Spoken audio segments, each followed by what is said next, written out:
नमस्कार मंडळी. पंढरपूरच्या विठ्ठल मंदिराशी संबंधित काही रंजक गोष्टी आपण मागील भागात जाणून घेतल्या. आज आपण आणखी काही अशा गोष्टी जाणून घेणार आहोत ज्या वारकरी परंपरा, स्थानिक श्रद्धा आणि इतिहासाशी जोडलेल्या आहेत. चला तर मग सुरुवात करूया. रहस्य क्रमांक 4. रखुमाईचे मंदिर श्री विठ्ठल मंदिरापासून वेगळे का आहे?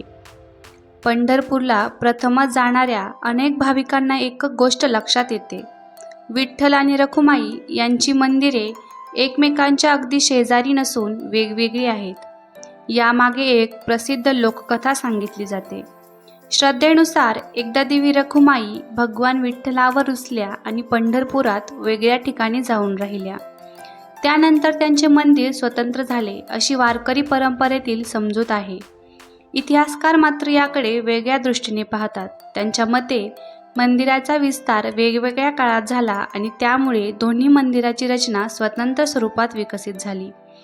म्हणूनच आजही भाविक विठ्ठल आणि रखुमाई या दोघांचे स्वतंत्र दर्शन घेतात. रहस्य क्रमांक 5. वारकरी गळ्यात तुळशीची माळ का घालतात? वारीत सहभागी होणाऱ्या जवळजवळ प्रत्येक वारकऱ्याच्या गळ्यात तुळशीची माळ दिसते. ही फक्त एक माळ नसते, तर ती भक्ती, साधेपणा आणि सदाचाराचे प्रतीक मानले जाते. वारकरी संप्रदायात तुळशीची माळ धारण करणारा भक्त सत्य, संयम, अहिंसा आणि नामस्मरणाचा मार्ग स्वीकारण्याचा संकल्प करतो, अशी परंपरा आहे. यामुळे ही माळ केवळ धार्मिक अलंकार नसून जीवनशैलीचे प्रतीक मानले जाते. रहस्य क्रमांक 6. लाखो वारकरी इतक्या शिस्तीत वारी कशी पूर्ण करतात? हा प्रश्न अनेकांना पडतो. इतक्या मोठ्या संख्येने लोक एकत्र चालतात, तरीही वारीत शांतता, शिस्त आणि परस्पर सहकार्य दिसते. याचे उत्तर म्हणजे दिंडी परंपरा. प्रत्येक दिंडीला प्रमुख असतो. चालण्याची वेळ, विश्रांती, भजन, कीर्तन आणि भोजन यांचे नियोजन आधीच ठरलेले असते. शेकडो वर्षापासून ही परंपरा चालत आली आहे.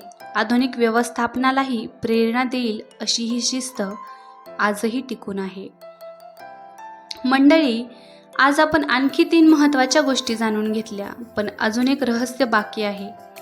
पुढील आणि अंतिम भागात आपण जाणून घेणार आहोत पंढरपूरच्या विठ्ठल मंदिराशी जोडलेले 7वे रहस्य, तसेच मंदिराविषयी काही कमी ज्ञात पण अतिशय रंजक ऐतिहासिक माहिती. म्हणून पुढचा भाग नक्की पहा. तोपर्यंत रामकृष्ण हरी.